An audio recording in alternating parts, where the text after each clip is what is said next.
बिस्मिल्लाहिर्रहमानिर्रहीम। Chapter 16 question 11।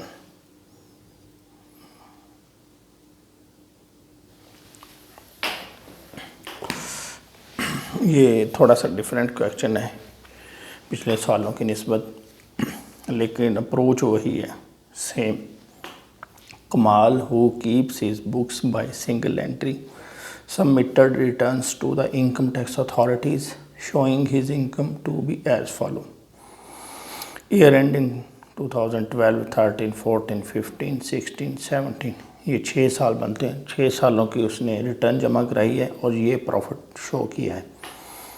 The income tax officer is not satisfied as to the accuracy of the account submitted, यानी ये जो profit show किया है company ने इनकम टैक्स अथॉरिटी को, वो उससे मुतमिन नहीं।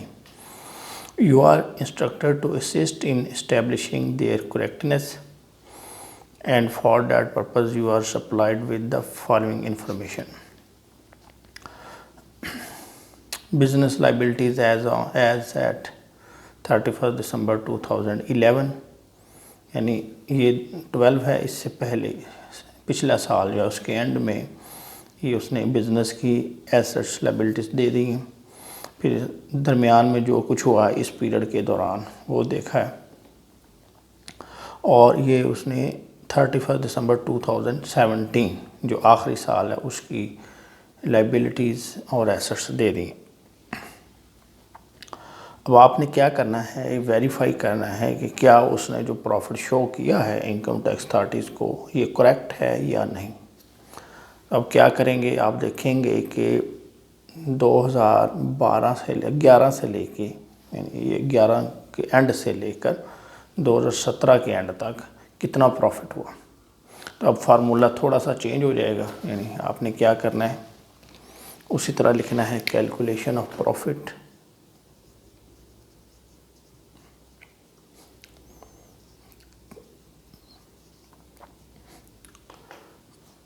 लॉस, लेकिन यहाँ तो मैं कन्फर्म है कि प्रॉफिट ही है, तो आप चाहे ये ना लिखें, इधर लिख दें calculation of profit for the period. अब इस यहाँ पे हम लिखेंगे पीरियड, क्योंकि साल नहीं है, काफ़ी साल है। For the period December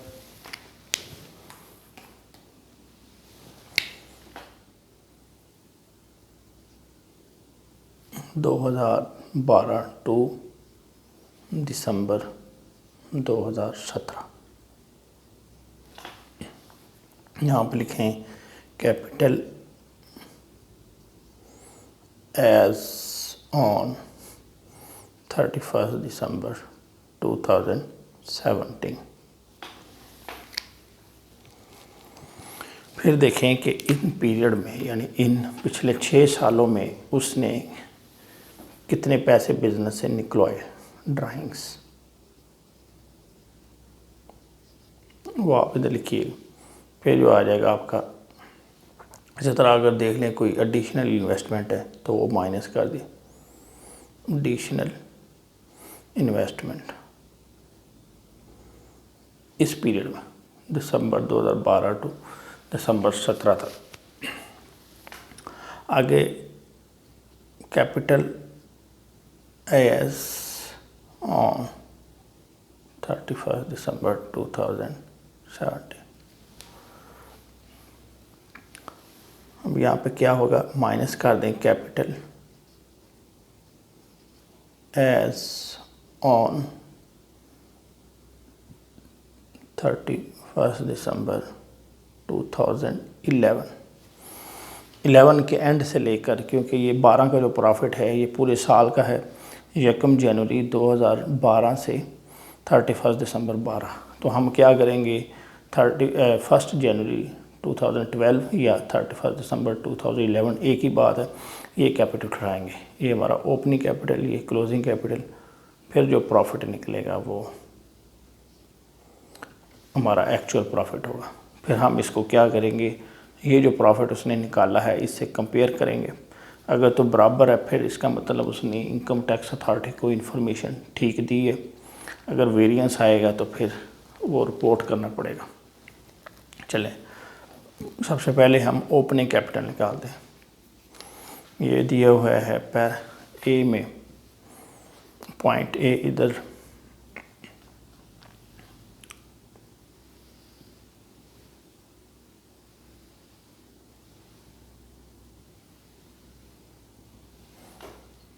statement of fair. यहाँ पे आपको नज़र आ गया होगा कि थोड़ी सी चेंज है। पहले हम क्या करते हैं, एक साल का प्रॉफिट निकालते हैं, तो साल के शुरू वाला कैपिटल और साल के आखिर वाला कैपिटल दोनों का कंपैरिजन। इसमें साल हैं, ज़्यादा साल हैं तो कोई चेंज नहीं आएगी, सिर्फ जितने सालों का उसने कहा है उसके शुरू के पीरियड का और आखिर के पीरियड का ले लेंगे। फार्मूला वही है। यहाँ पे आप आ जाएं, सबसे पहले business liabilities and assets at 31 December 2011 were debtors 2900। यहाँ पे लिखते हैं आप as on 31 December 2011। Assets liabilities rupees, debtor जो हैं ये हमारे 2900, cash at bank and in hand 18940, stock at selling price which is 25% above cost. तो जब अबव कास्ट लिखा हो तो फिर हम क्या करते हैं, फार्मूला लगाते हैं, स्टॉक वैल्यू। अब इसमें क्या है, कॉस्ट में प्रॉफिट ऐड है अबव कास्ट, तो आपकी जो कास्ट है वो हो गई 100 प्लस प्रॉफिट, और प्रॉफिट है 25, तो ये हो जाएगा 125। और अगर आपने कॉस्ट निकालनी है तो इधर 100 लिख दें, और अगर आपने प्रॉफिट निकालना है तो प्रॉफिट की रेशियो लिख दें। ठीक है, अब जैसे ये है 10840, तो अगर आपने इसमें से प्रॉफिट निकालना है तो 25/20 कर दें,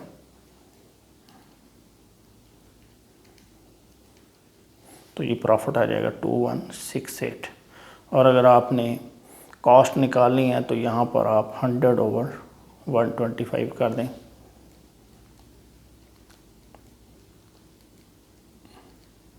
तो ये आ जाएगा 8672।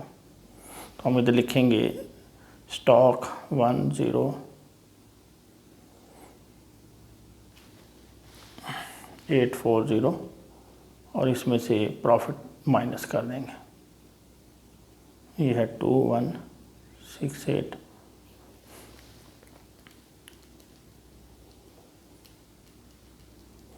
तो ये आ जाएगा 8672, यानी वही आंसर आ जाएगा।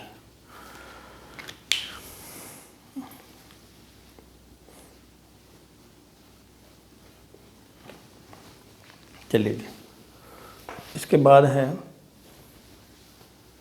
स्टॉक एट सेलिंग प्राइस, आगे क्रेडिटर्स।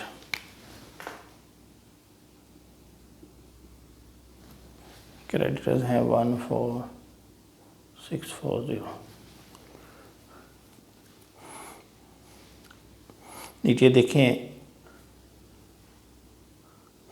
क्रेडिटर्स भी हो गया। कमाल owed his brother 8000 on 31st December 2011।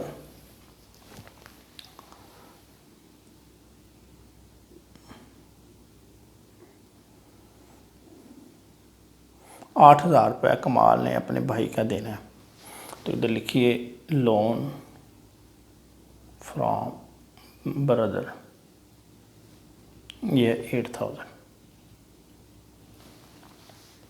और इंफॉर्मेशन दे दें, देख लें, कमाल owns a house which he purchase in 2000 for ₹40,000 and car which he purchase in 2013 for 15,000। In 2016 he bought ₹20,000 share in X Limited for 15,000। उसने 2000 में शेयर ख़रीदा है, ये घर ख़रीदा है। कमाल ons a house he purchased in 2000 for rupees 40,000 and a car which he purchased 2013 and in 2016 he bought rupees, यानी ये चीज़ें तो बाद में हुई हैं। हम खड़े हैं अभी 31 दिसंबर में, तो उस वक्त उसके पास एक घर था, ठीक है, वो भी उसका एसेट है। लिख दें हाउस 40,000। और जो चीज़ें जो बाद में ख़रीदी गई हैं, ये 31 दिसंबर 2017 को हम देखेंगे कि क्या उसके पास मौजूद हैं या नहीं। आगे in 2016 6,000 were stolen from his house. Kamal estimate that his living expenses have been 2012 13 14, ये उसकी ड्राइंग्स हो जाएंगी लिविंग एक्सपेंसेस। ये आपका डाटा जो है 31 दिसंबर 2011 का कंप्लीट हो गया। इसको सॉल्व कर लें।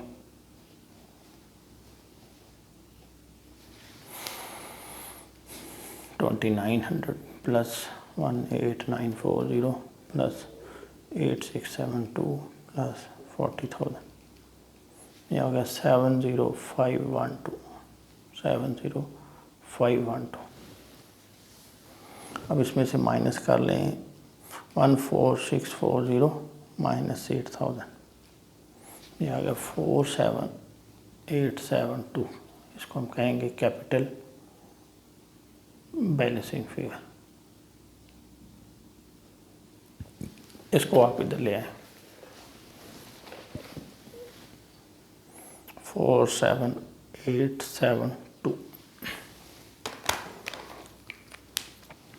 अब हम बनाएंगे statement of affairs as on 31 December 2017।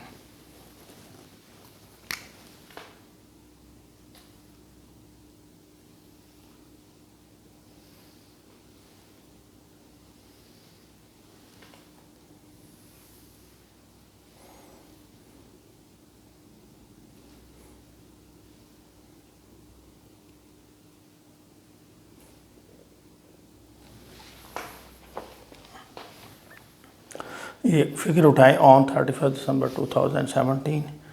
Creditors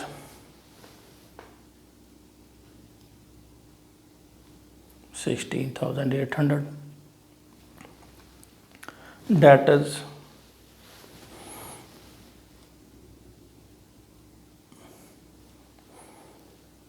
$11,840, cash in hand at bank.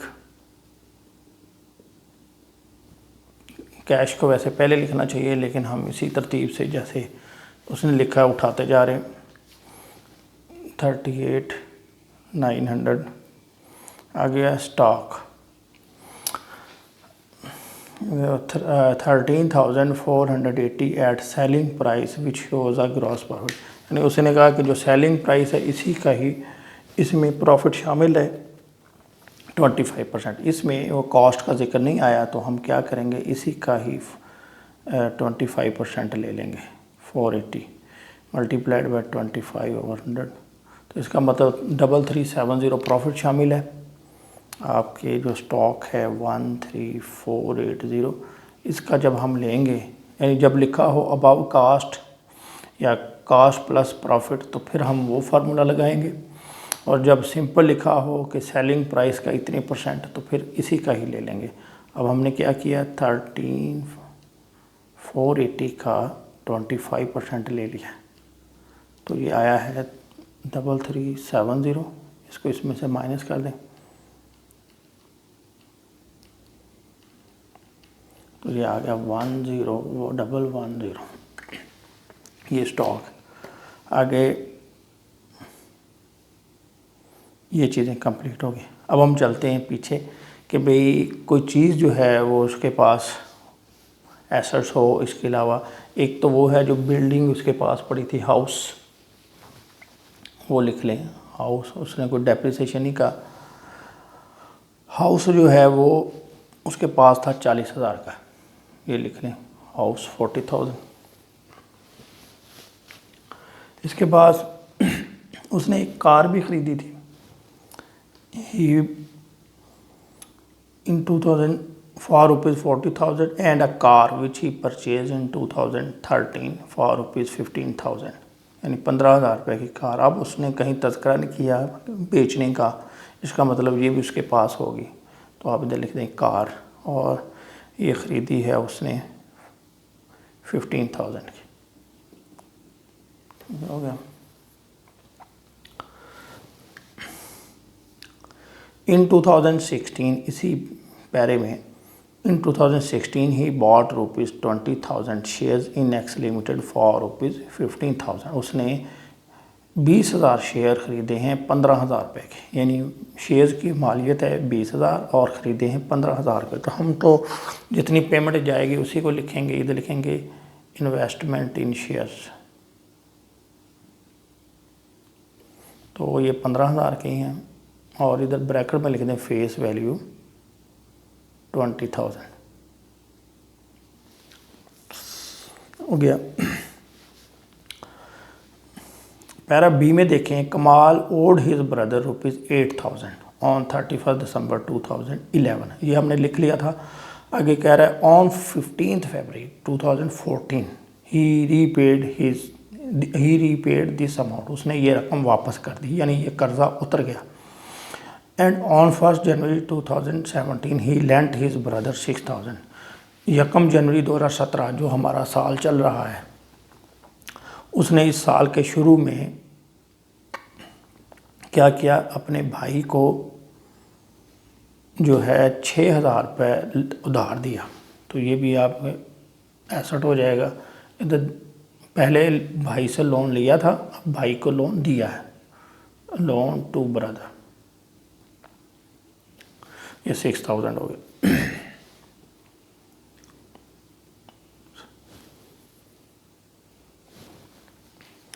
In 2017, rupees 6,000 were stolen from his house. Kamal estimated that his living expenses have been 2000 में 16,000, 2013 में 18,000, 2017 4,000 per annum exclusive of the amount stolen। यानी उसके जो अखराजात थे वो ये थे, ये अमाउंट निकाल के, यानी ये अमाउंट भी जो है वो उसने बिज़नेस से निकाली थी, उसका ये ख़र्चा हुआ, और ये अमाउंट भी उसका जो है एक्सपेंस है जो उसने बिज़नेस से लिया था। तो ये भी ड्राइंग और ये भी ड्राइंग्स। अब इसको आप क्लोज़ कर दें। तमाम चीज़ें हमने लिख ली हैं। 11,840 plus 38,900 plus 1,110 plus 40,000 plus 15,000 plus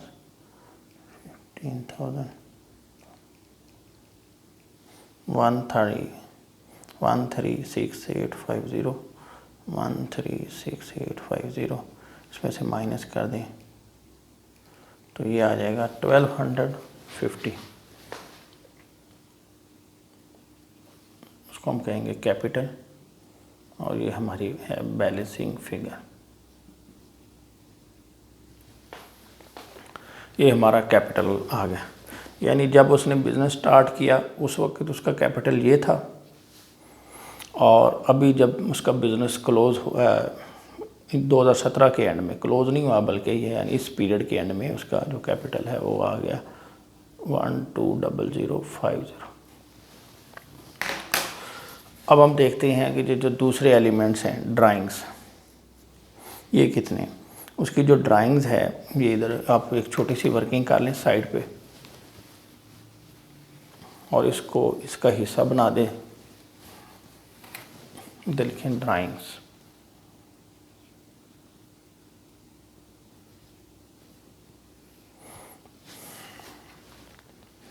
drawings में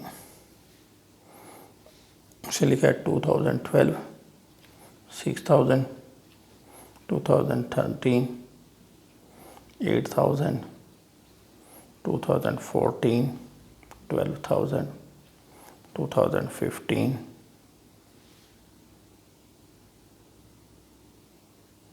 16, 17, यानी 2015 16 17, इसमें 14,000 है।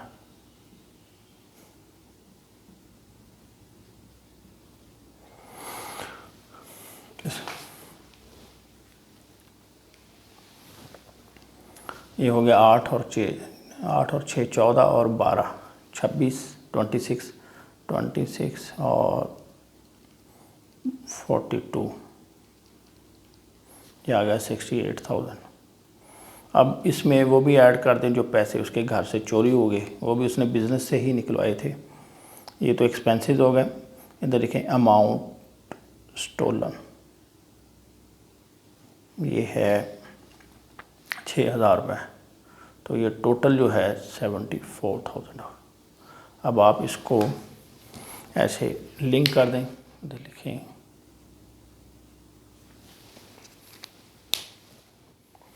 और इसको इधर ले आए 74,000। आगे एडिशनल इन्वेस्टमेंट इसकी कोई नहीं है।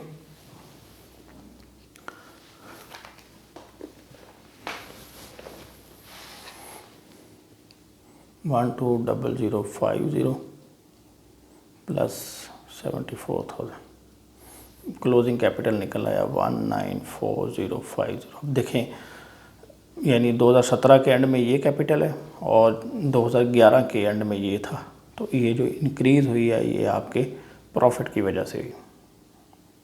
47872, ये प्रॉफिट आ गया 146178। अब हम देखेंगे कि उसने जो प्रॉफिट है रिपोर्ट किया इनकम टैक्स 30 को, वो कितना है। वो ये है 2012 का जो प्रॉफिट है वो 14700, 2013 का प्रॉफिट 14800, 2014, 2015, 2016, 2017 ये 15740, 27500, 24280, 18520, ये टोटल कर लें।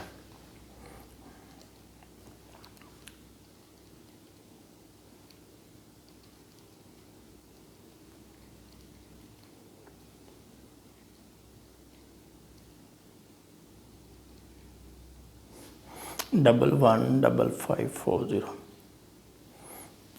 ये देख लें कि एक्चुअल जो प्रॉफिट है वो तो इसका ये निकल रहा है, ये इसको आप लिख भी लें ऐसे, ये एक्चुअल है और जो उसने रिपोर्ट किया है वो ये है, यानी उसने कम रिपोर्ट किया है।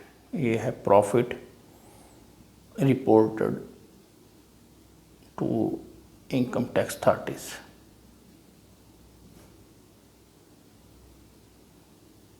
दोनों का डिफरेंस देखें, 146178, ये आ रहा है 30,638। ये आपकी बुक में भी आंसर ये आ रहा है 30638, यानी ये जो 30638 इसको हम कहेंगे टैक्स प्रॉफिट लेस रिपोर्टेड। और अब उसको ये इसके ऊपर जो भी टैक्स बनता है वो इनकम टैक्स 30 को जमा कराना पड़ेगा। Profit less reported 146178 minus 11,540। ये आपका क्वेश्चन जो है कंप्लीट हो गया। कोई पॉइंट समझ में ना आया हो तो कमेंट्स के ज़रिए पूछ सकते हैं। Thank you very much.